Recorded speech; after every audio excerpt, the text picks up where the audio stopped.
Well, hey, we're on a roll here. We're trying to do a few of these cases so that we can help everybody get a better understanding of what's going on here. What we're looking at next is this California versus Miller. California versus Miller. And you know, California versus Miller is a situation where it's kind of an extreme kind of case. You know, and they've said before, years ago, some lawyers said it, is that you know, bad cases make, you know, bad laws. And what this guy was doing, it's, to me, it's just so clearly, painfully bad and illegal and erroneous that I don't understand how he even had the gall to appeal this all the way to the Supreme Court. But this was a 1971 case. It was 413 U.S. 15. It's a 1973 decision. And in this case, this guy was wanting to mail out information on pornography. In other words, he's sending out pornographic pictures in the mail to try to get people to sign up for his magazine or whatever it is. I don't know. But you know, this is interesting. I've had kind of an interest in this because Larry Flynt, who was the creator of the magazine Hustler, was from Cincinnati, Ohio, and during this time period I was living in Ohio, and he's actually was born and raised in Kentucky, just across the river. And it's interesting that they have like a little old shanty house that he and his family lived in when he was a kid, and he had a brother. And what he started doing when he was in Cincinnati is there's a lot of car plants in that area, especially around Hamilton and different areas there. And so what he was doing is he would print off some stories and some little, just really prurient type pornographic stories, and they were really crummy. I mean, he would put them on mimeograph paper. You don't even know what a mimeograph machine was, probably, unless you're really old like me. But you know, the image was really bad. The pictures, you couldn't even really see much. The stories were just like vile, you know, I mean, crummy stories about relations between people and animals, and kids and people, and all different kind of stuff. And well, I mean, he started selling them just like a newsletter type thing outside these factories when these guys were going into work and stuff. And he started making some money just selling these, just like a few pages stapled together, and they just started going like hotcakes. I mean, these guys going in these factories were buying these and passing them around, and that just made them more popular. And so the next thing you know, his magazine is like slick, fancy. He's got the money now to get it a really good publisher, and he's publishing it. Well, now it's becoming a concern because the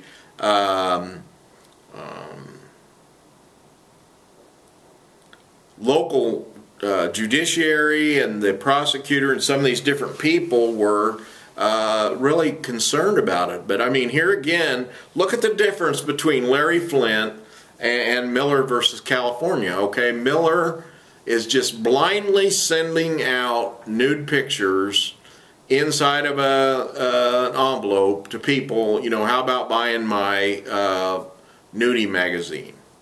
Whereas Larry is like appealing to people on like the street corner, and you know, giving them a choice. I mean, you want this, you don't want it, you know.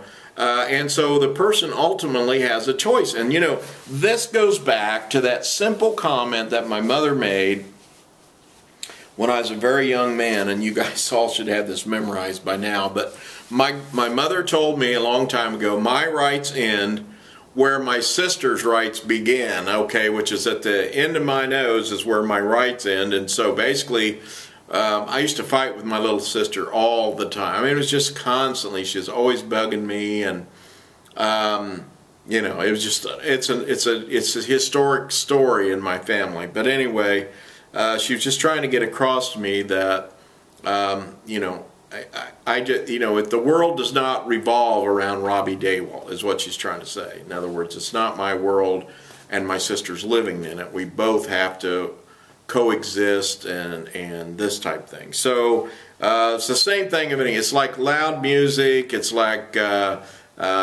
people smoking, blowing smoke in your face. It's like people cutting you off in the car. There just has to be a certain amount of civilized, where we don't get overwrought by some things, but at the same time, there's no question that there are limits to how much of this we have to put up with. So, very interesting, problematic, and one of these things where we have to tread very carefully in this whole pornography issue. It's interesting because the Larry Flynt case that I was talking about, in contrast to this Miller versus California that I think is like a slam dunk, is that Larry Flynt was dragged into court time after time after time. I mean, some of the stories are just crazy. I mean, one time he was brought into court for contempt because he wouldn't listen to anything that anybody said, and so what he's doing is that he's like shows up in court in a wheelchair because he's been shot. He got shot down in Georgia,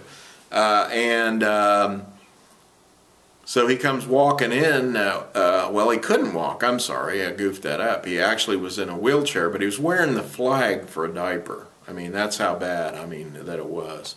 That's all he was wearing, was the U.S. flag for a diaper. And so that judge was incensed and outraged, and they threw him into jail for contempt. Well, immediately the Court of Appeals, some federal court, comes in and says, no, you can't do this. You can't hold him in contempt. Just because you disagree with the guy, you've obviously got a prejudice against this guy.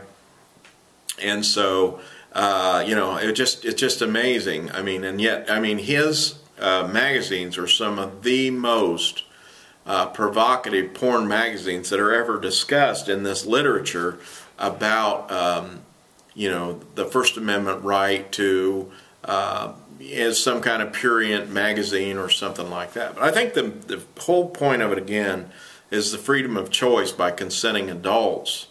If it's a situation where it's being made available to kids, or if it's a situation where the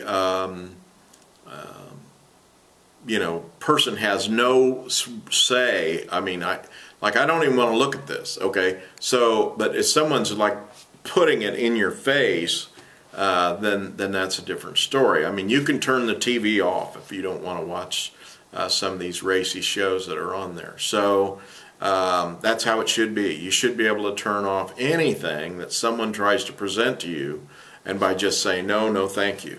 Whereas if someone's just sending it to you in the mail and you're just unwittingly opening it, and oh my gosh, there it is. I mean, that's really terrible. And that's why Miller is so different than a lot of these other cases that you can read if you're interested in reading these type of cases. So over into this whole area of pornography and so forth, there's a lot of back and forth contention here again. It's not really a safety issue. It's a live and let live issue.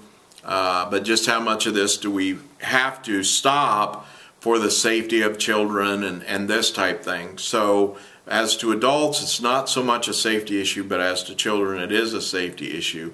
And just how much of this do we want to put out there? We talked earlier about the laws with regard to, I think it's the Ashcroft case, where there's people are depicting children in pornography, child pornography, and then they came up with these anime, or it's cartoonish, or they actually recruit people who are not children to play the part of children, and eventually they said, well, that's really okay because children aren't being harmed at all in the making of these pictures or videos or whatever.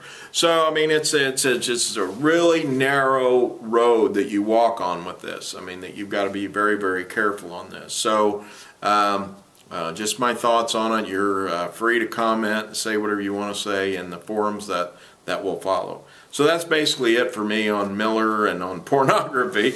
And so then we'll move on to another topic here soon. Hope you had some understanding of what we're talking about and got something good out of this, and we'll see you next time with something else.